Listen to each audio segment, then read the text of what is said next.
Happy New Year, friends!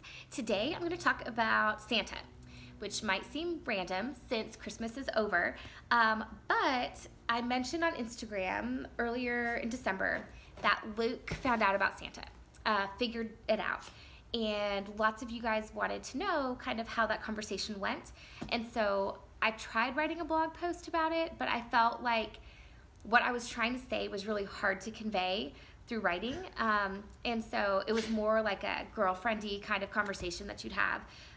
So that's what I'm going to do today, and I'm just going to tell you guys a little bit about. This is why I'm not like professional YouTube person.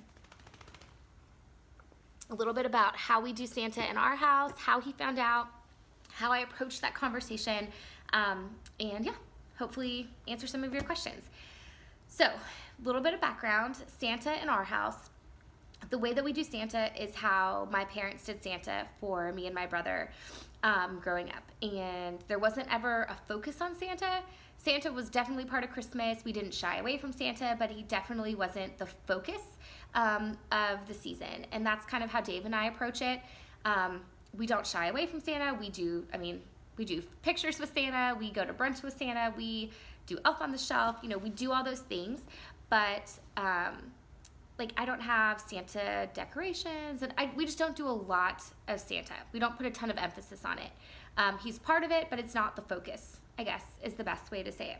So logistics-wise, Santa at our house brings stockings for Dave and I and all of our kids, and he also provides kind of, we call it like the wow gift, where if there's kind of like a bigger gift or that's what Santa brings. I mentioned that we kind of knew, or I had my suspicions that this might be the year that Luke asks about Santa being real.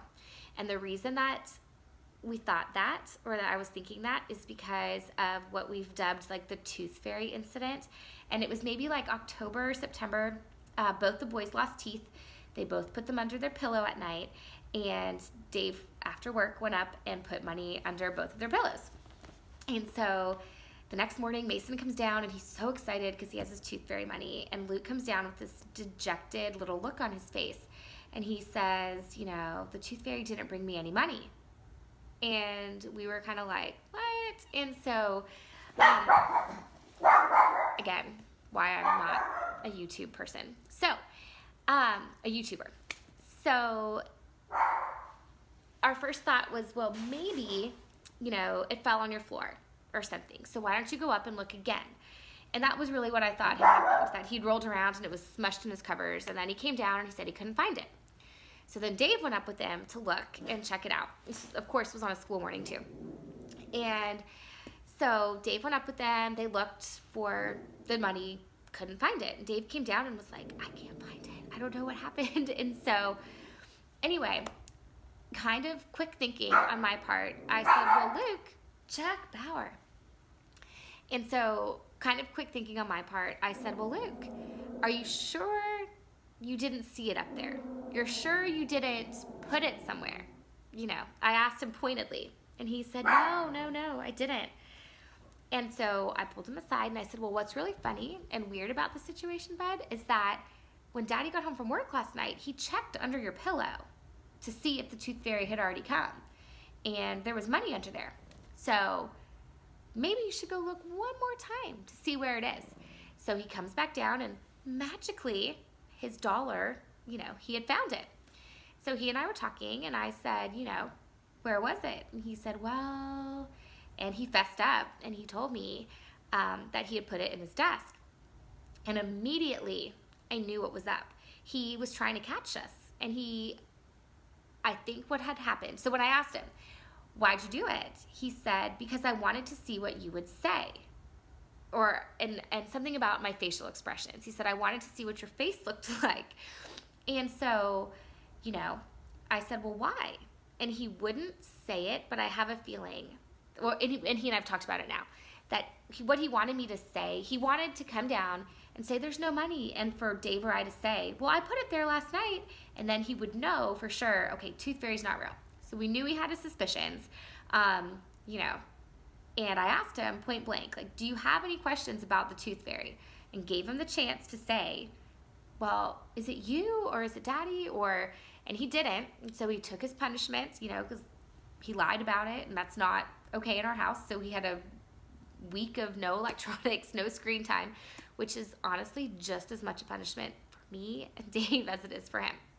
But took his punishment like a champ, didn't ask any questions about it, and we moved about our business. But I had a feeling in the fall, I'm like, well, if he's doing this and questioning, the Christmas jig might be up.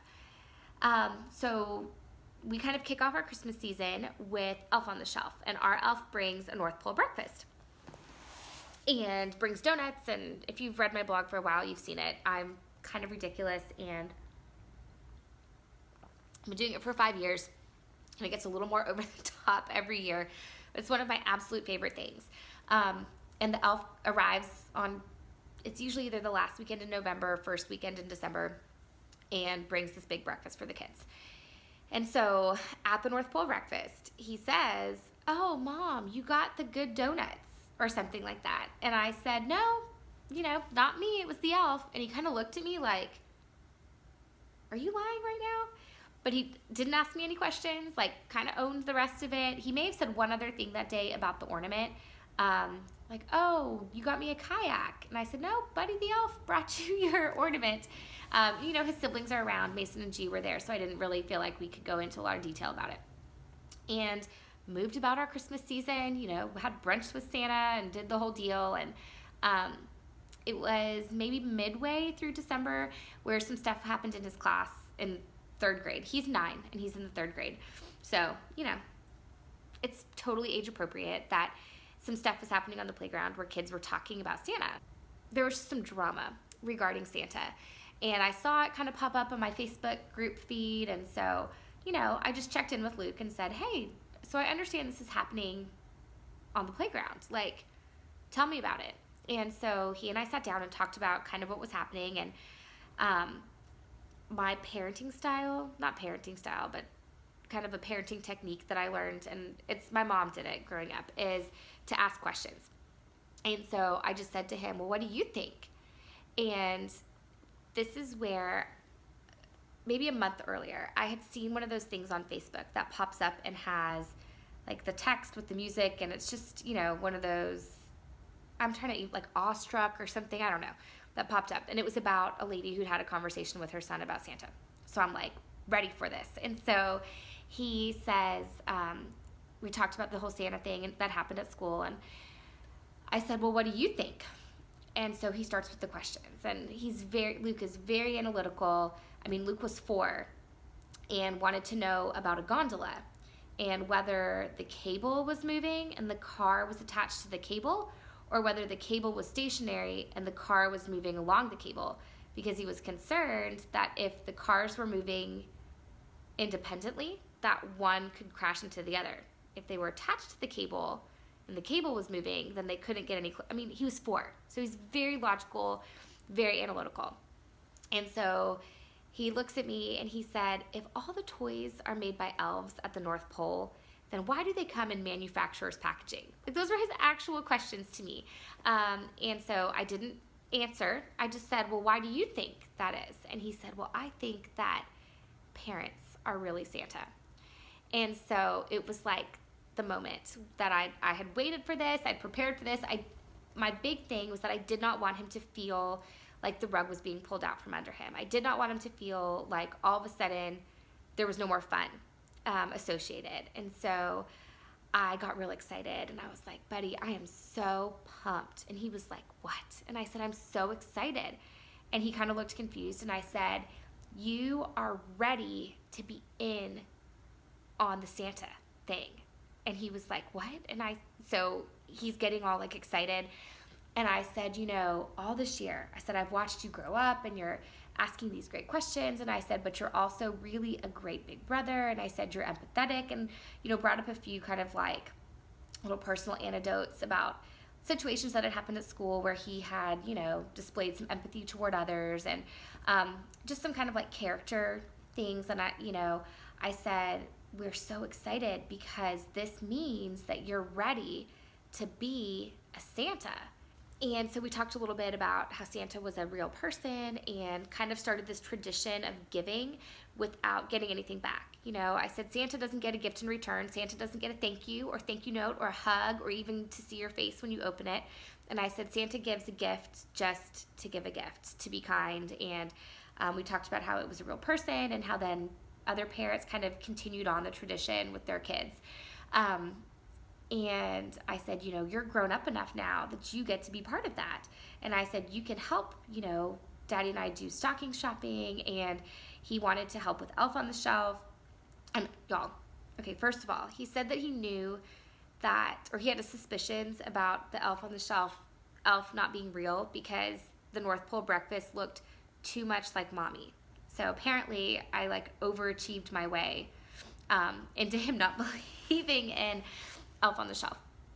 And so anyway, but what I was going to say was that I had to not get my feelings hurt because he goes, I told him that he could be in charge of our elf and he could move it at night, and I'm thinking like, yes. And so he goes, yes, our elf can finally do cool things. And it was a little bit like, because I thought a lot of the stuff I did with the elf was cool, but apparently not as cool as some of his ideas, and he'd been thinking through some of these things. So anyway, yeah, he was excited. It was like a happy thing for him, and he was excited about it.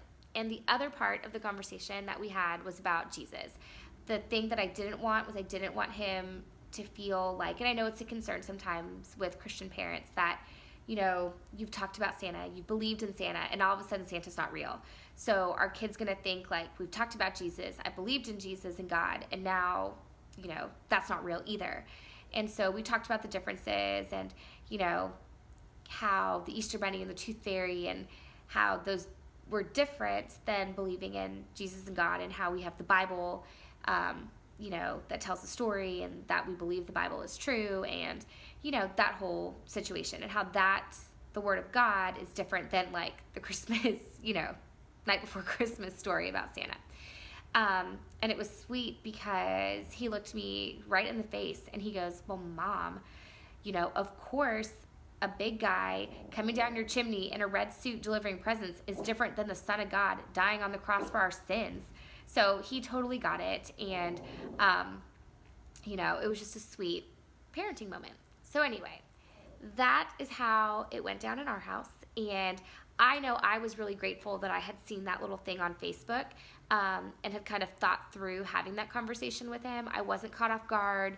And I feel like I was able to really help him keep it exciting and positive. Oh, and of course he wanted to know if Santa was still going to bring him presents. And I told him as long as he didn't ruin it for anyone else that Santa would.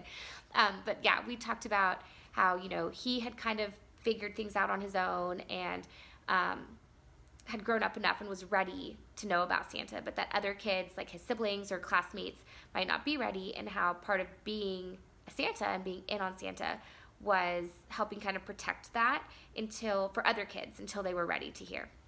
So anyway, it was a good conversation. I was glad that I had thought it through and thought about it a little bit beforehand.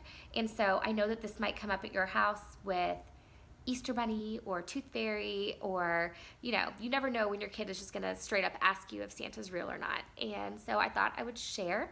And yeah, just a little bit about how we handled that situation. So if you have any questions, leave them in the comments, either here or on my blog. And just thank you guys for reading and following along.